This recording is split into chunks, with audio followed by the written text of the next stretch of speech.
YouTube ညီကိုများအားလုံးပဲမင်္ဂလာပါ TikTok ကလာတဲ့ညီကိုကြီးရှိတယ်ဆိုရင်ကျွန်တော် comment လေးမှာမှတ်ခဲ့ပေးပါဘယ်သူတွေ TikTok ကနေပြီးတော့ဒါကြည့်လေဆောင်နဲ့ပတ်သက်ပြီးသိချင်လို့ပါဗျဆိုတော့ကျွန်တော် Argentina နဲ့ Cape Verde ပွဲဆိုရင်တော့ကျွန်တော် TikTok မှာတင်ဆက်ပေးပြီကျွန်တော် YouTube မှာလည်းကျွန်တော် share video မှာကျွန်တော်တင်ဆက်ပေးပါမယ်ဆိုတော့ဒီ post တွေကတော့ကျွန်တော်တင်ထားပြီးလောက်ပြီအဲ့တို့ကြောင့်တွက်ကြည့်လို့ရပါတယ်Telegram channel ကိုလည်းကျွန်တော်လက်ရှိဘယ်လိုလဲ YouTube account ရဲ့ description မှာကျွန်တော်ဖော်ပြပေးထားပါ link လေးပါပါတယ်အဲ့ link လေးကိုနှိပ်ပြီးတော့ဝင်လာလို့ရပါတယ်ဗျဆိုတော့ကျွန်တော် Australia နဲ့ Egypt ပွဲစဉ်ဒီပွဲစဉ်ကိုကျွန်တော်သုံးသပ်မဲ့ပုံစံကဒီပြောမယ်ဆိုရင်ဗျာနှစ်ဖက်အသင်းလုံးကကိုသွေးဆန်းဆောင်ရင်မြင့်တဲ့ကစားမိုင်းအများကြီးပါတယ်ဗျာကိုသွေးဆန်းဆောင်ရင်မြင့်တဲ့ကစားမိုင်းအများကြီးပါတယ်ဆိုလိုတာကဒီနေ့ပွဲစဉ်မှာ6ပုံပဲလို့ကျွန်တော်လည်းပြောချင်တယ်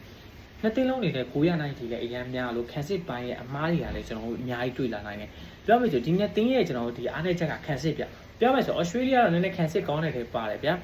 ဒါပေမဲ့ Egypt ကတော့ခန်းစစ်ကောင်းတဲ့ထဲမှာကျွန်တော်မပါဘူးခန်းစစ်ကောင်းတဲ့ထဲမှာ Egypt ပါတယ်ဆိုတော့ကျွန်တော်လက်မခံဘူးဆိုတော့ဒီနေ့ပွဲစဉ်မှာက Australia ရဲ့ကိုရသွားနိုင်တယ် Egypt လည်းကိုရသွားနိုင်တယ်ဆိုတော့ကိုရီတဖုံဖုံမြင်တွေ့ရမယ့်ပွဲစဉ်ကိုလည်းကျွန်တော်နေသုံးသပ်ပြီးဒီနေ့ကျွန်တော်သုံးသပ်တဲ့သုံးသပ်ချက်ကနည်းနည်းလေးပေါ့သွားနိုင်တယ်ဒါပေမဲ့ပေါ့ပေါ့ပဲတွေးထားတာတချို့ပွဲစဉ်တွေကကျွန်တော်အရင် seriously တွေးလို့မရဘူး seriously တွေးလိုက်တဲ့ခါကျကျွန်တော်ပေါင်ကျော်တဲ့ခါကျကျွန်တော်တို့ဒုက္ခရောက်စေအဲ့လိုဆိုဒီနေ့ပွဲစဉ်မှာ Jordan တွေ့တယ်မိနစ်ကပွဲစဉ်တွေဆိုတော့ကျွန်တော် Portuguese ပွဲစဉ်ဆိုတော့ကျွန်တော် Jordan တွေးပြီးတော့ကျွန်တော်သုံးသပ်ပေးထားတယ်အဲ့ဒါလည်းအဆင်ပြေသွားပြီဆိုတော့ဒီနေ့ပွဲစဉ်မှာကိုဘောကြီးလေးတော့ကျွန်တော်သဘောကျတဲ့မှာပါတယ်ကိုဘောနိုင်ချီရကန်တော့အရင်မြပါတယ်ကျွန်တော်ကိုဘောလေးတော့ကြိုက်ပါတယ်ဒီကိုမြင်လို့ရှိပါလေ comment မှာမှတ်ခဲ့ပေးပါကျေးဇူးများတင်ပါတယ်ဗျ